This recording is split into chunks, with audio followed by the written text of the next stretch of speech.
La situazione potrebbe diventare esplosiva. Servono subito 100 milioni per finanziare fino a fine anno in Veneto cassa integrazione in deroga e mobilità per circa 35.000 persone rimaste senza lavoro o che alternano giorni in cui sono occupate con altri di astensione.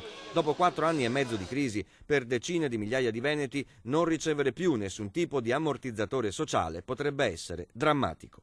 Già dopo aver dato fondo magari anche a qualche risparmio, e quindi la situazione è particolarmente, mettiamola così, esplosiva. Chi non ha lavoro si troverà ad avere risorse, non avere risorse per andare avanti, questo è il punto. L'Istat prevede che l'anno prossimo l'Italia uscirà dalla crisi, ma pagherà un conto salatissimo, l'aumento della disoccupazione che sta correndo già nel 2013. Il numero della disoccupazione sale in modo spaventoso. Quest'anno l'aumento rispetto all'anno precedente sembra sia attorno al 14-18%.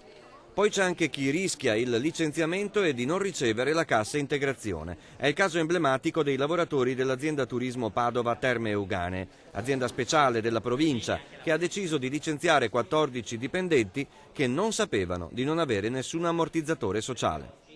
No, assolutamente, perché in quel periodo lì siamo stati assunti con un contratto privato dove era contemplata poi l'eventuale disoccupazione. E siamo venuti a sapere, ma 2 mesi fa, per accertamenti, proprio per puro caso, che non l'avremo più percepita.